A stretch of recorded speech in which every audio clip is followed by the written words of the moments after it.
ನಿಮ್ಗೆ ಬಂದಿರುವಂತಹದ್ದು 2 of sorts ಬಂದಿದೆ. ಕೆಲವೊಂದು ಇಂಡಿಸಿಷನ್ ಅಲ್ಲಿ ಇರುವಂತಹದ್ದು, ಯಾವುದೇ ರೀತಿಯ ಡಿಸಿಷನ್ ಅನ್ನ ಮಾಡಕ್ ಆಗ್ದಿರಾ ಅಥವಾ ಕೆಲವೊಂದು ಡಿಸಿಷನ್ ಮಾಡ್ದಿರಾ ನೀವು ಸುಮ್ಮನೆ ಇರುವಂತಹದ್ದು ರೆಪ್ರೆಸೆಂಟ್ ಆಗ್ತಾ ಇದೆ ಬಾಟಮ್ ಆಫ್ ದ ಡಕ್ ಅಲ್ಲಿ. ನಿಮ್ಮ ಲವ್ ಲೈಫಿನ ವಿಚಾರದಲ್ಲಿ ರೀಸೆಂಟ್ ಪಾಸ್ಟ್ ನಲ್ಲಿ ಕೆಲವೊಂದು ರೀತಿಯ ಎಂಡಿಂಗ್ ಗಳಾಗಿರುವಂತಹದ್ದು, ಲವ್ ಲೈಫಿನ ವಿಚಾರದಲ್ಲಿ ಕೆಲವೊಂದು ರೀತಿಯ ಡಿಸ್ಟರ್ಬೆನ್ಸ್ ಗಳಾಗಿರುವಂತಹದ್ದು, ಅವ್ಯವಸ್ಥೆಗಳಾಗಿರುವಂತಹದ್ದು, ಸಮಾಧಾನ ಇಲ್ಲದೆ ಇರುವಂತಹದ್ದು ರೆಪ್ರೆಸೆಂಟ್ ಆಗ್ತಾ ಇದೆ.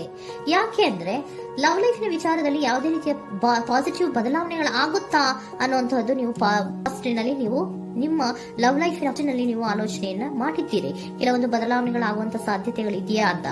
ಆದ್ರೆ ಎಂಡಿಂಗ್ ಗಳಾಗಿರುವಂತಹದ್ದು ಯಾವುದೇ ರೀತಿಯ ಸರಿ ಹೋಗಿಲ್ದೇ ಇರುವಂತಹದ್ದು ರೆಪ್ರೆಸೆಂಟ್ ಆಗ್ತಾ ಇದೆ.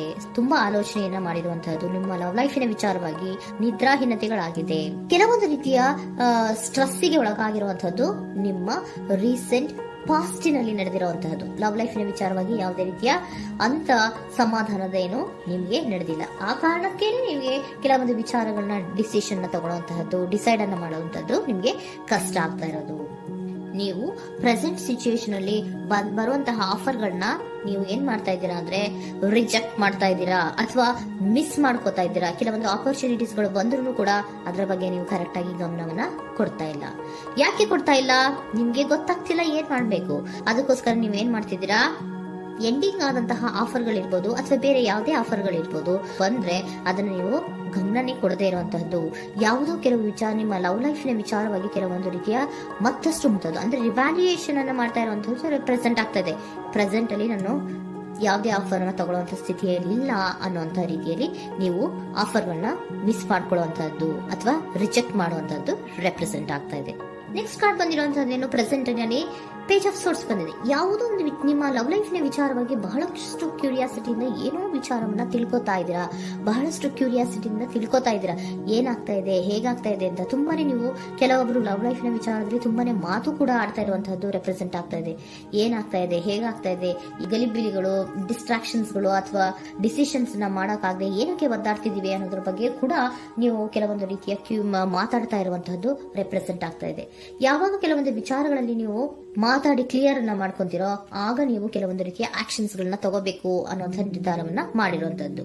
ಆಫರ್ಗಳು ಬಂದ್ರೂ ಕೂಡ ರೆಫ್ಯೂಸ್ ಮಾಡ್ತೀರಾ. ಆದ್ರೆ ಏನೀಗ ಹಿಂದೆ ಪಾಸ್ಟಿನಲ್ಲಿ ನಡೆದಿತ್ತೋ ಅದು ಯಾಕಾಯ್ತು, ಏನಕ್ಕೆ ಹಂಗಾಯ್ತು ಅನ್ನೋದ್ರ ಬಗ್ಗೆ ಕೂಡ ನೀವು ಮಾತಾಡುವಂತ ಸಾಧ್ಯತೆಗಳು ರೆಪ್ರೆಸೆಂಟ್ ಆಗ್ತಾ ಇದೆ ಅಟ್ ಪ್ರೆಸೆಂಟಿನಲ್ಲಿ.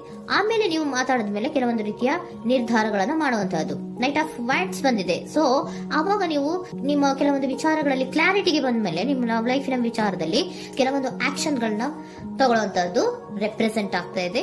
ಹಾಗೆ ಏನ್ ಆಕ್ಷನ್ಸ್ ಗಳನ್ನ ತಗೋತೀರಾ, ಈಗ ಕೆಲವೊಂದು ರೀತಿಯ ಆಫರ್ಗಳನ್ನ ನೀವು ಬಂದಂತಹ ಆಫರ್ಗಳನ್ನ ನೀವು ಏನ್ ಮಾಡಿದೀರಾ, ರೆಫ್ಯೂಸ್ ಅನ್ನ ಅಟ್ ಪ್ರೆಸೆಂಟ್ ಅಲ್ಲಿ ಮಾಡಿದ್ದೀರಾ. ಈಗಲೂ ಕೂಡ ನೀವು ಬಂದಂತಹ ಆಫರ್ ಅನ್ನ ನೀವೇನ್ ಮಾಡ್ತೀರಾ, ರೆಫ್ಯೂಸ್ ಅನ್ನ ಮಾಡ್ತೀರಾ ಅಥವಾ ರಿಜೆಕ್ಟ್ ಅನ್ನ ಮಾಡ್ತೀರಾ. ಯಾಕೆ? ಸೆಕೆಂಡ್ ಕಾರ್ಡ್ ನಿಮ್ಗೆ ಇಮಿಡಿಯೇಟ್ ಫ್ಯೂಚರ್ ನಲ್ಲಿ ಸೆಕೆಂಡ್ ಕಾರ್ಡ್ ಬಂದಿರೋದು ಯಾವುದು, ಹಾರ್ಮೆಟ್ ಕಾರ್ಡ್ ಬಂದಿದೆ. ಸೊ ಲೋನ್ಲಿನೆಸ್ ಅನ್ನ ರೆಪ್ರೆಸೆಂಟ್ ಮಾಡುತ್ತೆ. ಯಾಕೆ ಲೋನ್ಲಿನೆಸ್ ಅನ್ನ ರೆಪ್ರೆಸೆಂಟ್ ಮಾಡುತ್ತೆ? ಬೇಡಪ್ಪ, ಈ ಜಗ್ಲಿಂಗ್ ಗಳೇ ಬೇಡ. ತುಂಬಾ ಜಗ್ಲಿಂಗ್ ಇದೆ ನೀವು ಲವ್ ಲೈಫಿನ ವಿಚಾರದಲ್ಲಿ. ಕೆಲವೊಬ್ಬರಿಗೆ ತುಂಬಾ ಜಗ್ಲಿಂಗ್ ಇದೆ. ಯಾವಾಗ್ಲೂ ಬ್ಯಾಲೆನ್ಸ್ ಅನ್ನ ಮಾಡ್ತಾ ಇರ್ಬೇಕು. ಈ ಕಡೆಗೆ ಹೇಳಿದ್ರೆ ಆ ಕಡೆಗೆ ಹೋಗುತ್ತೆ, ಆ ಕಡೆಗೆ ಹೇಳಿದ್ರೆ ಈ ಕಡೆಗೆ ಬರುತ್ತೆ. ಯಾವ ಕಡೆ ಅಂತ ಮಾಡೋದು ಅನ್ನುವಂತಹ ಆಲೋಚನೆಯನ್ನ ಮಾಡ್ತಾ ಇರುವಂತದ್ದು. ಸದ್ಯಕ್ಕೆ ಯಾವುದೇ ಆಫರ್ ಬೇಡ, ಸ್ವಲ್ಪ ಒಂಟಿಯಾಗಿರೋಣ ಅಂತ ನೀವು ಆಲೋಚನೆಯನ್ನ ಮಾಡ್ತಾ ಇರುವಂತದ್ದು ರೆಪ್ರೆಸೆಂಟ್ ಆಗ್ತಾ ಇದೆ. ಮತ್ತೆ ಕೆಲವೊಬ್ಬರಿಗೆ ಕೆಲವೊಂದು ರೀತಿಯ ಕ್ಯೂರಿಯಾಸಿಟಿಯಿಂದ ಏನಾಗ್ತಾ ಇದೆ ಅಂತ ವಿಷಯಗಳನ್ನ ತಿಳ್ಕೊಂಡ್ಮೇಲೆ ಕೆಲವೊಂದು ಆಕ್ಷನ್ಸ್ ಗಳನ್ನ ತಗೊಳ್ಳುವಂತದ್ದು ಕೂಡ ರೆಪ್ರೆಸೆಂಟ್ ಆಗ್ತಾ ಇದೆ. ಯಾವುದೇ ರೀತಿಯ ಭಯ ಇಲ್ಲದೆ ವಿಷಯಗಳನ್ನ ತಿಳ್ಕೊಂಡು ನೀವು ಆಫರ್ಗಳನ್ನ ಅಟ್ ಪ್ರೆಸೆಂಟ್ ಅಲ್ಲಿ ರೆಫ್ಯೂಸ್ ಮಾಡೋ ಸಾಧ್ಯತೆಗಳು ಕೂಡ ಕೆಲವೊಬ್ಬರಿಗೆ ರೆಪ್ರೆಸೆಂಟ್ ಆಗ್ತದೆ. ಯಾಕೆ ಆಫರ್ಗಳನ್ನ ರೆಫ್ಯೂಸ್ ಮಾಡ್ತೀರಾ? ನಿಮ್ಮ ಲವ್ ಲೈಫಿನ ವಿಚಾರದಲ್ಲಿ ಬರೀ ಜಗ್ಲಿಂಗ್, ತುಂಬಾ ಬ್ಯಾಲೆನ್ಸ್ ಅನ್ನ ಮಾಡ್ಬೇಕು. ಯಾವ ಕಡೆ ಮಾಡ್ಬೇಕು, ಹೇಗ್ ಮಾಡ್ಬೇಕು ಗೊತ್ತಾಗದೇ ಇಲ್ಲ. ನೀವೇನ್ ಮಾಡ್ತೀರಾ, ಸ್ವಲ್ಪ ದಿನದ ಮಟ್ಟಿಗೆ ನಾನು ಲೋನ್ಲಿ ಆಗಿರ್ಬೇಕು ಅನ್ನೋದನ್ನ ಇಲ್ಲಿ ನಿಮ್ಗೆ ಲವ್ ಲೈಫಿನ ವಿಚಾರವಾಗಿ ರೆಪ್ರೆಸೆಂಟ್ ಆಗ್ತಾ ಇದೆ. ಈ ಎಲ್ಲಾ ಕನ್ಫ್ಯೂಷನ್ಸ್ ಇರೋದ್ರಿಂದಲೇ ನಿಮ್ಗೆ ಬಾಟಮ್ ಆಫ್ ದ ಡಕ್ ಬಂದಿರೋಂಥದ್ದು 2 ಆಫ್ ಸೋರ್ಟ್ಸ್ ಬಂದಿರೋಂಥದ್ದು.